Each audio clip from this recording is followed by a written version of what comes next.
Welcome back everyone to a new video, and do I have something extremely special for you guys. So everyone knows that BO6 just released and everyone is on that grind for content. I'm a bit late to the party, partially because I play on Battle.net, giving me a little bit of a disadvantage because if you don't know already, most of the streamers and YouTubers played early. It's because they used a New Zealand trick to play early or something, but for Battle.net players it was impossible to do that. So I had to sit and wait and watch everyone get their content while I sat and twiddle my thumbs. But not anymore, baby, I've got it. And what I'm about to show you is my first ever game of zombies on Liberty Falls. No augments, no attachments, only one field upgrade. So let's see how hard it is. So to start off my first ever game, normally I would be chill and take it slow, get my surroundings, get the hang of things, but I just go straight ahead and start killing, doing what the game tells me to, investigate the town. Getting the C9 in the process, slowly making my way up to Pack-a-Punch, where I then experienced the special rounds for the first time. Boy oh boy, was it scary. I do not like the look of those things. I was so creeped out by them that I even took it down on round 15 because of them. But anyway, I continued to kill, and because I see mainly macchiato and it's a new perk, I wanted to give it a try.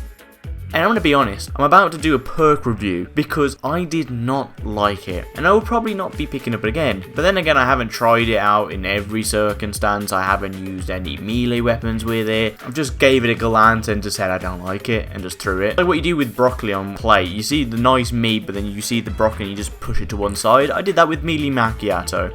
And on the topic of perks, you'll see later on, but where the hell is my boy Mule Kick? I want 3 weapons, not 2, but it's not in the game. Like, why? But anyway, I hit the Gubblegum machine, because yes, we've got Gubblegums in BO6, everyone knows that, and I'm in love with that, because I noticed I had 10 free gums that they give you when starting out. How generous. And I started to collect them. Finally on round 12, I get my first Pack-a-Punch, and I get to see my lovely Beans camo, and even my first AAT. And I'm gonna say, they've done our friend Dead Wired dirty, because it's actually shit. But then again, it was even bad in Cold War, the only useful ones in that game being Brain Rot and Shatter Blast, which were OP. But anyway, skipping ahead a little, we get to round 25, where we finally get our first wonder weapon, the ray gun. And let me tell you now, the ray gun, compared to Cold War, is trash. And I mean trash. They have nerfed this gun so much. It does max with the crit and dead shot like 15k damage, taking loads of shots to kill a zombie past round 50. But it still has its use, mainly for the manglers,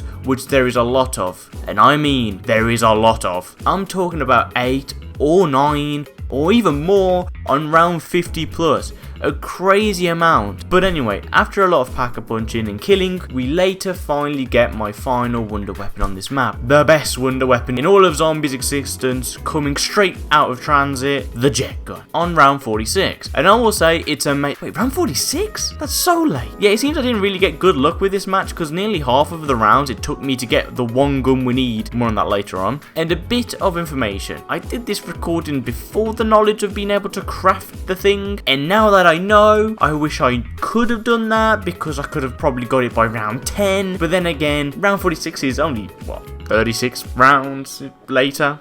That's not that bad. So, time to answer that one video I did a while back talking about how disappointing Liberty Falls looks. And I'm gonna be honest, hot take, they haven't really changed much, haven't they? Like, yes, they've made the skybox grayer and they've done some touch-ups to like the smoke and maybe the debris, but that's about it. The atmosphere in general has improved, but not drastically. It's alright, I guess. I still don't think it has the zombies feel to the map, but except for that, my expectations have been blown away. I didn't think they were going to bring back loads of things we love and how fun this game would be. Like, the leveling is back to the old Prestige. And even though it's quite difficult to level up, and I'm not a big fan of it being across multiplayer and Warzone, it's still great to have it back. And on the point of it being difficult to level up, I mean, round 100 only get to like 30 levels, maybe a bit less, maybe a bit more on average, which is half a Prestige. So we were talking about 16 hours for Prestige 1, there are 160 hours for Prestige Master. And don't get me started on level 1000, that's going to be a grind, but I will soon get there.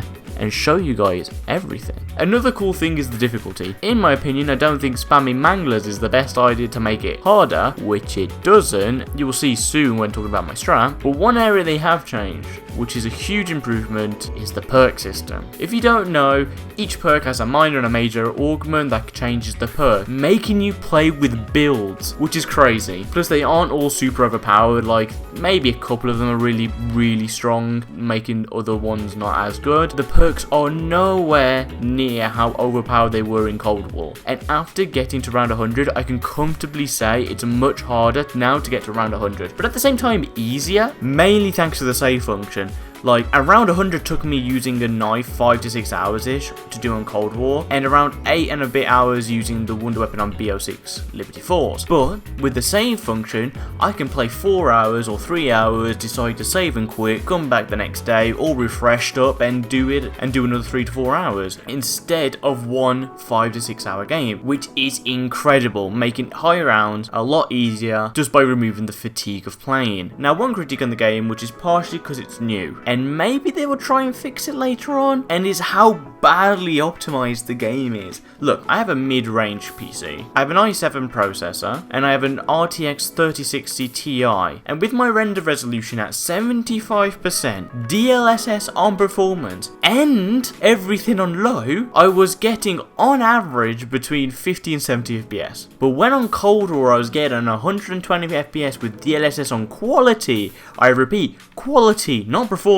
I was expecting more or less the same. Hopefully there is some more optimizations they can do, I just have to hope. But to be fair, with my settings like as I just told you, the game still looks incredible, and Terminus even better. Now, I don't want this to be my review of BO6, I will be doing that at the end of the game's life cycle, and I might do a Terminus and Liberty Falls review in the coming weeks though, so I look forward to that. And now, the bit you've been waiting for, Starkly. How did you get to round 100?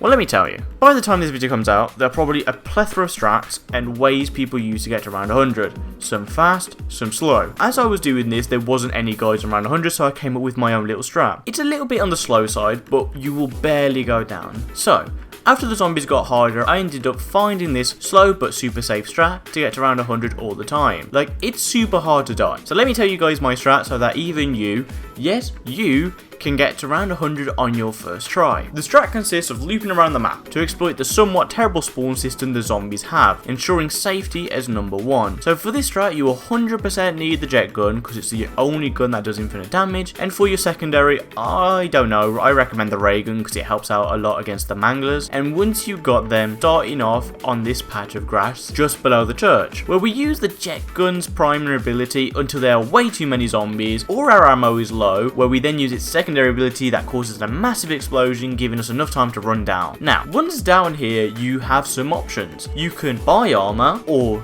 don't buy armor. I know, a lot to choose from, but depending on how many points you have, you can just go and refresh on armor, or you can skip that and come to this zipline where you then have another two options. Either go down and use the trap that's below here, or zipline across to the church. I recommend waiting until you have a few manglers to be able to chip away at damage thanks to the trap, but either option you will then reach the church, where all you have to do is kind of stay in this area for a bit, waiting on the manglers to spawn in, then rush back down to the grass patch and you are done. Rinse and repeat. With this strat, it makes it hard to go down but not impossible.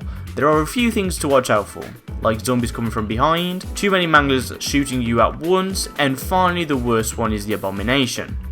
At least that is what you would think. I do admit in the early rounds the abomination is a tricky enemy to kill, but when you are past the 50s, the amount of manglers that spawn is so insane that you are nearly guaranteed a helicopter drop, and as soon as the abomination spawns, pop that score streak and aim for it.